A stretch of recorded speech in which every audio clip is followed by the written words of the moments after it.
Hey all, Steve from GuitarNiche here. On the bench we have a 2006 American Tele. Very nice instrument, very nice. The nature of today's video is how to lower the action on a Fender Telecaster. Now, a couple of things we have to consider is this is going to be a little bit of a catch-all sort of thing here because different generations of Telecasters will have different radii, you might say. Vintage 7 1/4, offshore would be 10-inch, and American modern is 9.5. And of course the nature of the saddles, whether it's the ashtray or individual saddles as we have here, modernized units, they all will have their certain quirks and stuff, but they all function, at the end of the day, they all function the same way. You can intonate them lengthwise, and you can set the radius height-wise. So that is going to be a big deal. To set the stage, though, the 3 points that we're interested in are the nut, relief, and again the bridge. Now previously I took some measurements, so this is part of the assessment, and I measured the treble side at 0.075 inches, the bass side is 0.095 inches, and the relief is at 0.015 inches, which is, you know, it doesn't play too bad, but it needs to be reined in. It needs to be refined so that it will be as friendly, user-friendly as possible. Now, as far as cutting the nut goes, will it need to be cut? The fact of the matter is yes. I did a quick test. As I was measuring the existing relief, all I did was I just got the right kind of light under the strings here.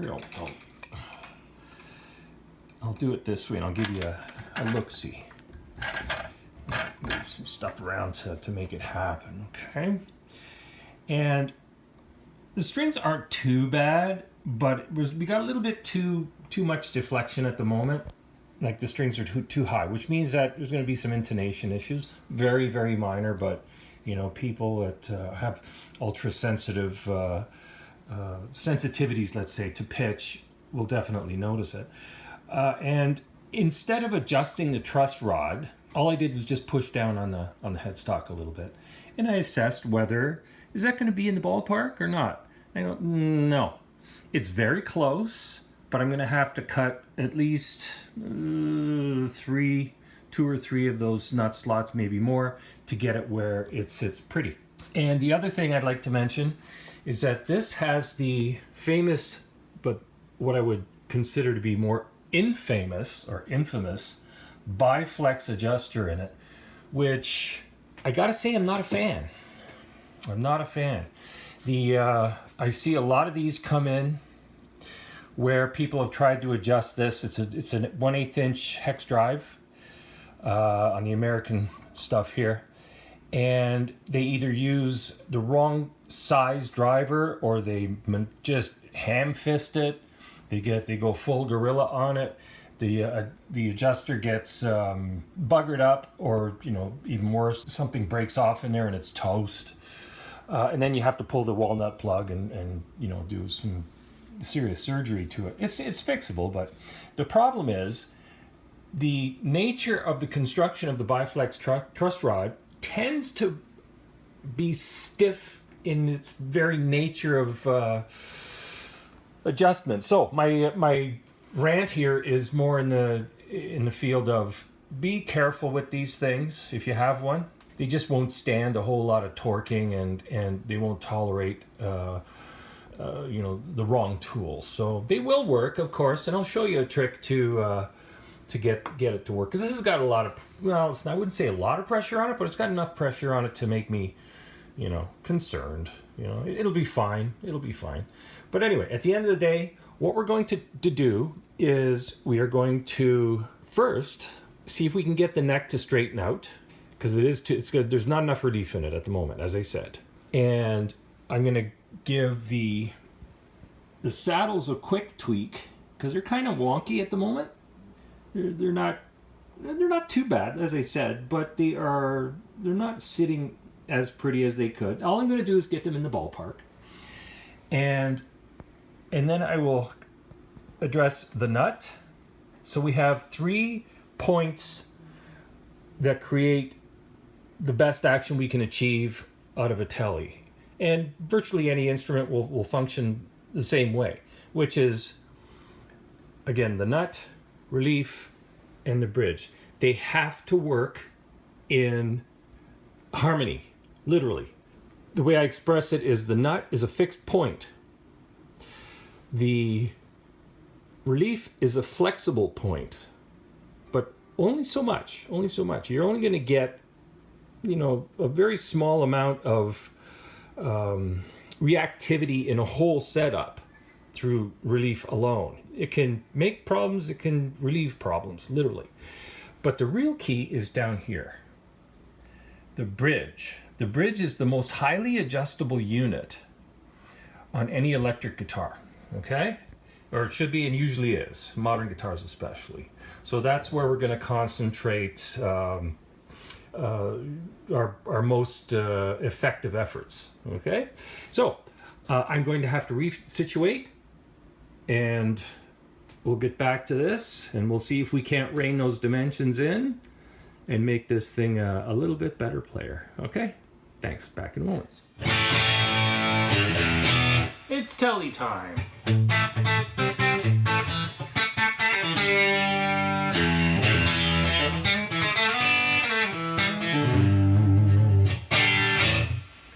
Okay, so what we're trying to do here is lower the action on the Telecaster. We're gonna, as previously explained, we're gonna go about this bit by bit. The 3 points we're going to concentrate on are the relief, the nut, and most importantly, as far as lowering the action goes, the bridge system here, which is dependent on all the other items. Everything works in what I call a perfect triangle of action. Anyway, so as I mentioned, this Biflex truss rod, which I'm as I said, not a fan of. I'm going to work with that first so that I can get the neck into a position of, say, compatible straightness. We're always try to work from a point of get that neck as straight as possible, make some adjustments, and then if you have to, introduce some relief if it warrants it. Now, at the end of the day, when we finish up, how low are the strings going to be? It's going to depend on what the instrument will allow. Simple as that. Every instrument is different. There are generalities, of course. Anyway, so back to the task of, here, let me unplug that for a sec. The relief I had previously measured was 0.015 inches. So I've got my 1/8 inch drive here. And not that this really matters, but this is a fine tool. It cost me a little bit of money. It has some flex in it, so it's a little less positive than something that can get in there and really cause some damage if it's not used properly. So, you know, for what it's worth. Anyway, because there's tension on it, I'm going to pull the neck back a little bit. That's going to take a lot of the pressure off. I could release the strings a little bit, but I want to be able to do this effectively, quickly, and efficiently. Boy, I just feel it just, it's like, man, okay, it's like the neck, the pressure is like, it needs an enema. Hard to explain. And where we are now, just looking at, I'm just doing a quick assessment between, say, where the neck meets the body and first, second fret area. It's looking way better than it was. It's certainly not the 0.015 inches it was. It's pretty flat. I'd say it's playable flat. But I want to see if I can coax perhaps a little bit more out of that, just so I have some, you know, breathing room and insurance when I cut the nut and stuff like that. Oh, just a tiny little crack there. And it really feels like it's bound up. Anyway, here's a little tip. If you're in a situation where this is happening, just give that a good smack. Hold the instrument up and just give it a smack. What that'll do is help to take any any hot spots and, you know, release that energy if there is such a thing there. So, where are we at now? That's good. If I were to leave this relief where it is, I would say it is just fine. So where do we go from here? Well, I'm just going to use my peepers, that is my eyeballs, to give me an idea of what I can get away with down here. And this should be 1/16 hex drive. Okay, so what I'm doing is I'm leveling out that saddle so that it's flush with the plane of the bridge plate. That's the first string. And I'm going to do the same on the bass side, because they're tilted. They're actually tilted at the moment. And I'm just going to eyeball that bass side. That looks pretty good. Now, I have the benefit of many years of experience of looking at something and saying, yes, it's within tolerance, without having to put a tool to it to verify what I already know. Okay, you guys, if you're trying to figure this stuff out, trial and error. Keep at it, you figure it out. Now, as far as the treble side goes,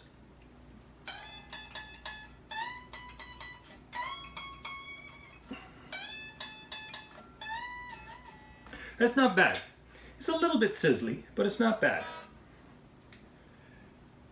Which means I might put some more relief into that. Depends. It totally depends. It's because I'm just getting stuff in the ballpark. And I'll take my 9.5 inch homemade radius gauge here. The metal one, it will do exactly the same job. So all the middle strings are on the low side. And you know what? I should, instead of making assumptions, I really should measure the radius, eh? Yeah, it is. I mean, of course it is. It's 9.5. And I'm going to raise these saddles. Now, before I really get into the weeds with this, I'll pass along another tip. I've said this before, and I'll say it as many times as I can remember it. Whenever the strings change direction, as in this case coming out of the body and then heading to the headstock, that's supposed to be a pretty tight bend there, okay? But when the strings are fresh and they're not stretched out, they roll.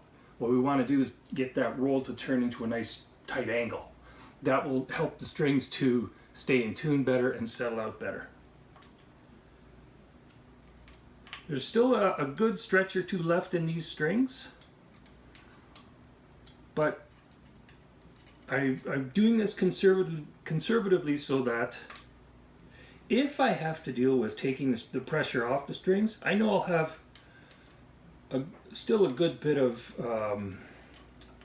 playable life in there, more for intonation purposes than anything else, because well-stretched strings that are fresh are the most accurate for intonation. that's beyond the scope of this video, but we'll get there later. Let's see. Tune it up so that we get pressure back to where it was. Close enough. Relief still looks good.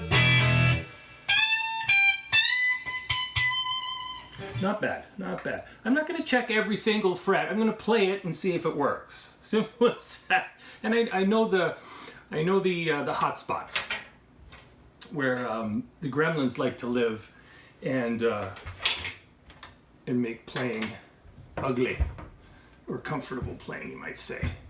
So what this dimension is down here or here, what this is right now, I don't know.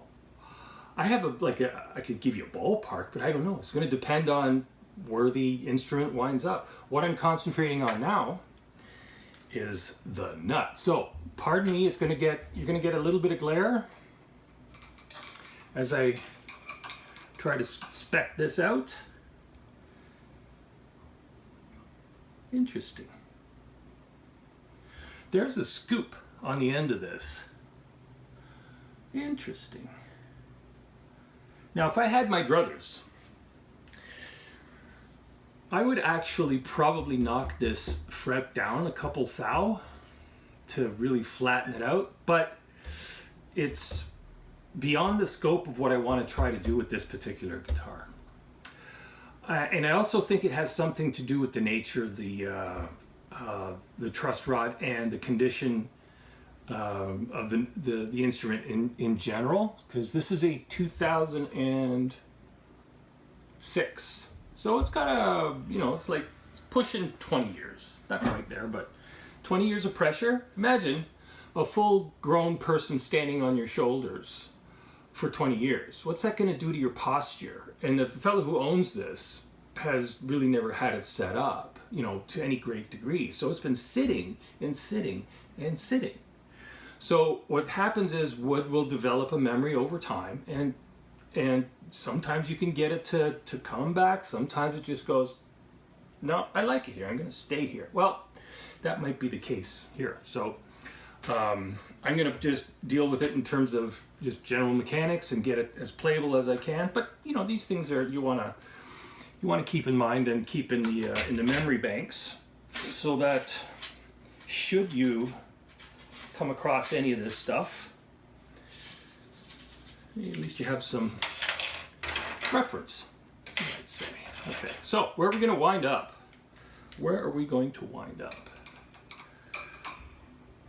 I will tell you now that every single string needs a cut. So I'm just going to have at it, and we'll see how it goes. Now, hopefully I catch this. This is supposed to be, according to the spec sheet, a bone nut, but I can tell you it's not. I'm not sure what the material is. It's not micarta, I don't think. Corian or one of the other synthetics. Super hard, super hard. And it's not the first time I've seen incorrect specs on Fender instruments. I mean, it happens, right? It's all part of, a big system that has human error once in a while. But at the end of the day, it's not a bad material, it's just harder to cut. But it's not bone like it's supposed to be. Now come on there. The strings that are on here are 10 to 46 D'Addario EXL 110s. So I'm using it, this is what's left of my 10 thou nut file, which was broken by one of my former employees. Anyway, and I'm just rocking it back and forth a little bit to appease that slot, because going straight down, it's going to bind. Giving it a little bit of wiggle either way, it's gonna widen that wall a little bit and make it a little more better. There we go. That's beautiful right there. Okay, so where did we wind up? we took off about 10 thou off that first string, which translates to, you know, like not a whole lot in terms of overall diameter, but in terms of playability, it can be the difference between something that's, oh, that's nice, and something that's, wow, that's nice, that's really, you know, works like that. Anyway, okay, next we'll give this another tune.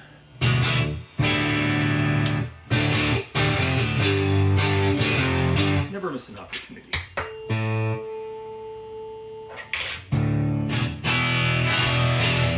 So, one thing is I will put some lube in that nut when I'm all done. It's one of the very last things to do when we're getting all this taken care of. And I'll set the pickup height, both of them obviously.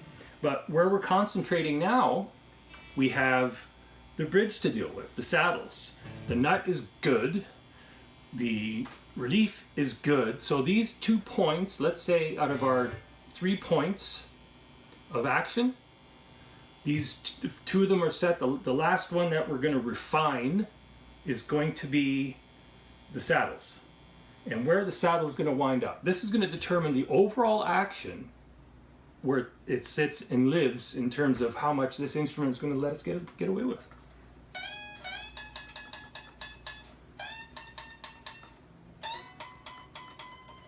That's actually lower because it's lower at the nut. All the strings are lower. I cut every one of them. So the action, I can feel it's dropped. It's this human tactile thing is an amazing machine.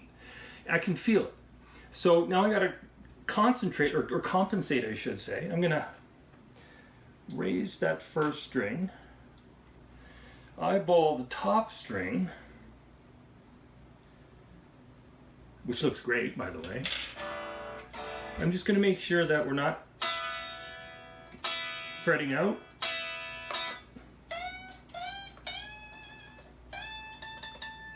Now whether that, there's a little bit of sizzle there, but I'm going to say, if it comes through the amp, that's not good, but if I,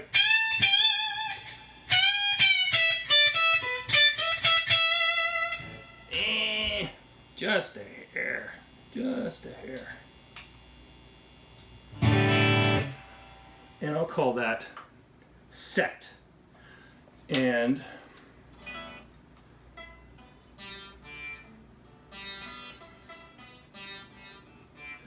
a little bit through the middle. Because that outside string came up, I'm going to actually do a little bit more just for, I'm going to anticipate something. That the neck is going to change over the next day. It might straighten out, it might gain more relief. But I want to put it in a nice spot where I can say, yeah, it moved a little bit, that is, the relief moved a little bit, but the action's still good, you know? It's that sweet spot where you got a little bit of padding here and there, and it's not, you know, the end of the world, you know, even if you do have to readjust it. Beauty. Okay.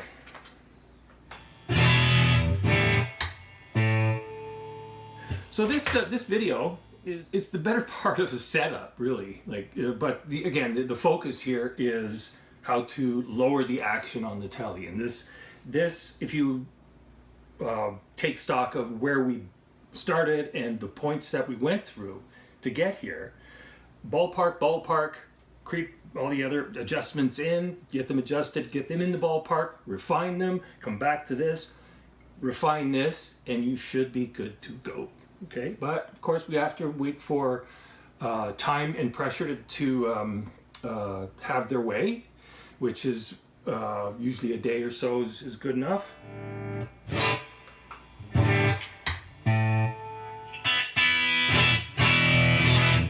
That's aggressive, I know. See, it cleans up.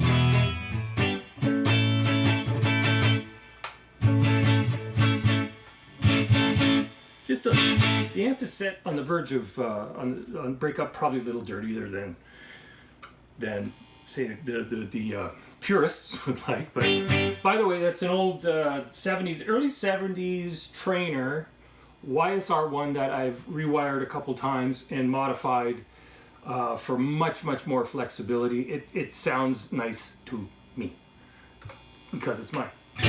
But moreover, not to beat a dead horse, but you know what my favorite effect is?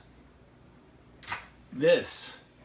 The cord that goes from the guitar to the amplifier is my favorite effect. It's all tube, it's a pure signal, nothing in the way. I hear what the guitar has to offer. That's it. Not cluttered or colored by anything other than, you know, its very nature.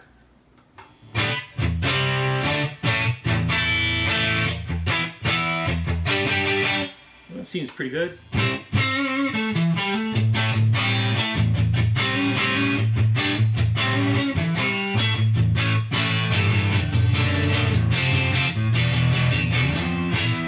Okay, we're going to just play this out a little bit.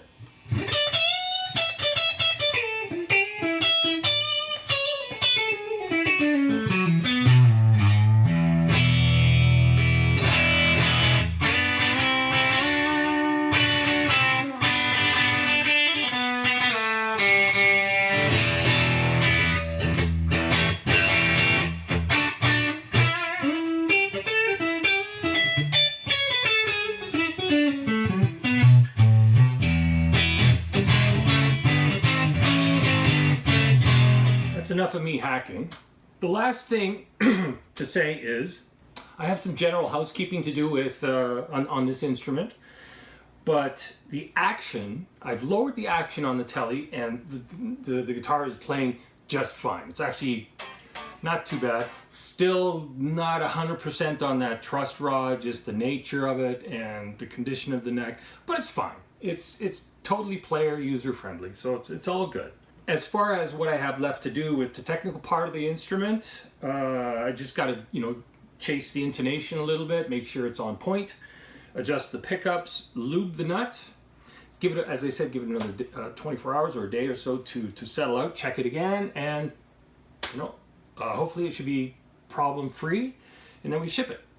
So finally, for this video, my last job will be to remeasure where we wound up as far as the treble side and bass sides at the 12th fret, see what the string height is, and I'll measure the relief again and report back. I'm happy to report that the patient survived, and the final specs, meaningful specs you might say, are the treble side at the 12th fret came down to, or from 0.075 inches on this side, that is, okay, of course it's the treble side, 0.075 inches down to 0.059 inches. So that's substantial. You know, it doesn't sound like a lot, but it is what it is. And on the bass side, we came down from 0.095 inches down to 0.062 inches. So the bass side really came down quite a bit. But it's still, you know, it's almost even. You know, it's a few thou in between across the board, to use a term, but it functions and plays just great. And the final relief at this point, before it has had a chance to really settle out over for a day, is 6 thou, and that's down from 0.015 inches. So at the end of the day, it plays fine. We were able to lower the action on the Telecaster, and it plays just dandy. So there you have it, sports fans. As always, play loud, have fun, have a great day, like and subscribe, that's awesome. And remember to check the description below for some fun stuff. Okay, there's some resources and freebies and how-tos and stuff like that. And until next time, thanks again for watching. My name is Steve. Have a great day. See ya.